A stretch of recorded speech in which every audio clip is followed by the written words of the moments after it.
Hi guys! So today, nagising ako and gusto kong mag-makeup.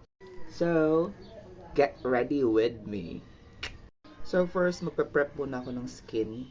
So, simple lang naman to kasi wala nga akong masyadong pang skincare.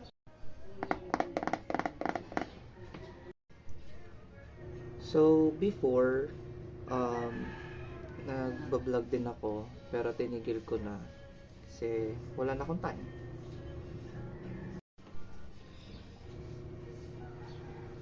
And this is a moisturizer, soothing gel. So, yun lang yung pinagpa-prep ko ng skin ko. Parang uulan yata. Kasi gloomy ng panahon. Fresh! So, ayan. Na-absorb na siya ng skin ko. And, as you can see, I have lots of breakouts here and there. Hindi naman breakouts dito sa part na to. More on inflammation. Parang... So, next. Brilliant. It's going to be like this, like this, like this, this, this. Dito din sa leeg. Yan, huwag kakalimutan. So, konti-konti lang kasi wala na tayong pambili. Pero this is what I'm using always because, you know, I'm so fond of it. Like, hindi ako nagkaroon ng sobrang daming breakout dito nung ginamit ko to. Kasi yung mga sunscreen na ginamit ko before, ay grabe breakout ko. Parang hindi siya yang ng skin ko. Ito lang yung sa skin ko okay. So, yeah. So, I will let all the products absorb by my skin. And then, let's get to the base. So, what I have here right now is a primer from Says Lady. So, as you can see, gamit na siya. Yeah. Kasi if you will notice, yung mga previous videos ko na meron akong makeup is ito yung ginagamit ko. And maganda siyang gamitin kasi nabablur talaga niya yung mga nandito ko. So, lagay lang tayong konti. Then, we put on dito. Ito. Kung saan tayo maraming open pores. And but before we put on some base on my face, I will be using the contact lenses, which is color brown.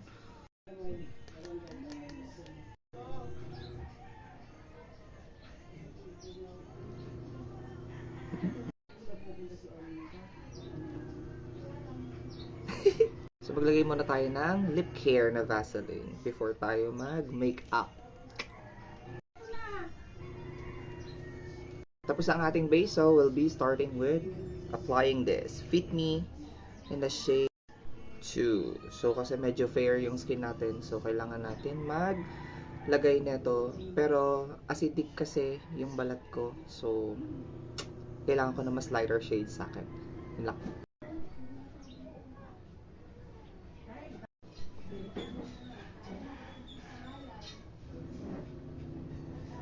So yan. So this is how I apply. So ganyan lang. And using the damp sponge, this one. So i-blend natin siya.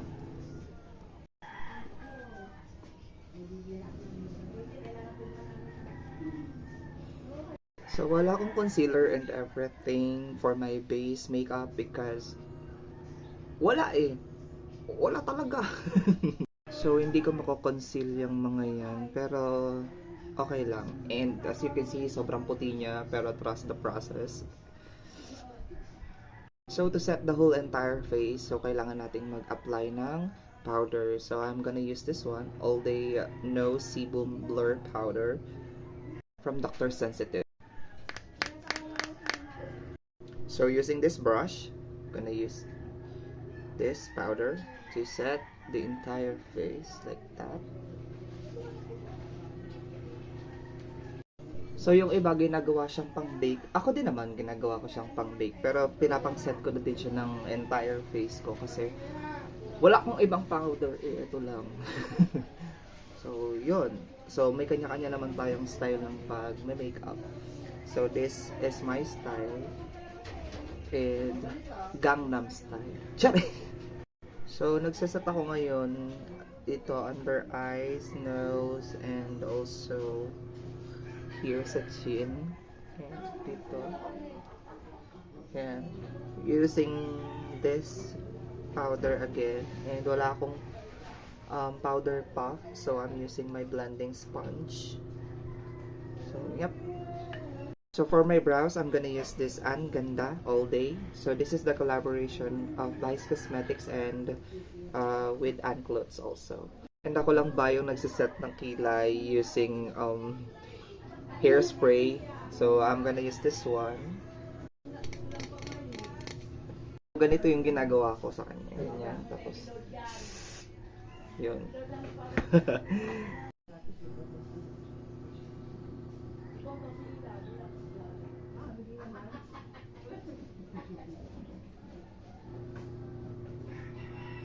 So, tapos na tong isa kong kilay. So, ito naman.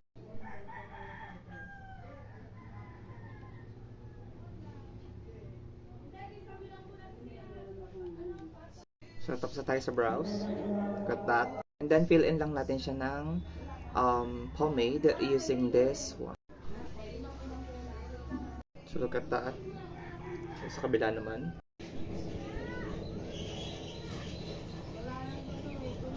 Okay, tapos na. So, for the contour, nose contour and all, I'm gonna use this Careline. So, medyo used na siya. So, using this brush, I'm gonna get some product here. And then, i-apply ko lang siya. Okay?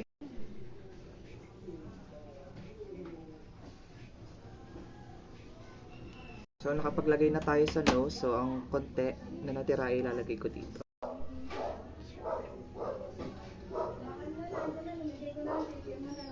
Ayan, tapos na. As you can see, meron na siyang dimension. Yung sa iba, naglalagay sila ng cream contour kapag nasa base. So, ang ginagawa ko, pagkatapos ko na maglagay ng powder, tsaka ko nilalagay yung cream contour, and then tsaka ko siya sineset ng powder using this BTLA, yan, contour. Because that works for me. And then, i-apply na natin ito sa ating ilong. So, like that. Also sa ating mata. Then, i-brush away na natin yung ating binig. Kahit wala na siya, actually. Yan. So, okay na siya. So, for my blush, I'm gonna use this Vice Cosmetics and their collaboration with BT21. So, I'm gonna use this red. Konti lang naman, para kunwari, ano tayo, strawberry yung ating mukha.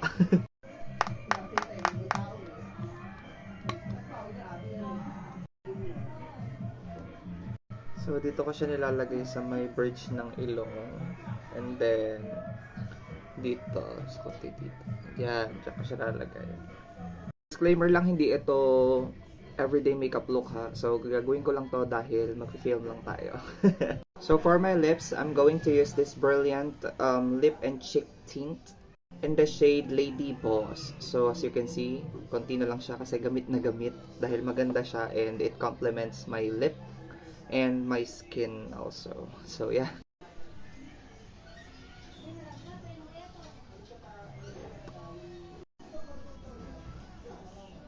So, ayan na siya pag na-apply na siya sa akin. And nakaset na ng ayos. So, i-finalize ko lang to. And here is the final look.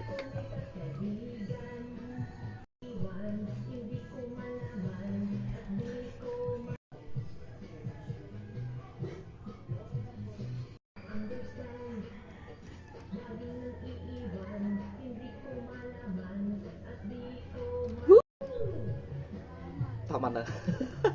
Okay na. Bye-bye.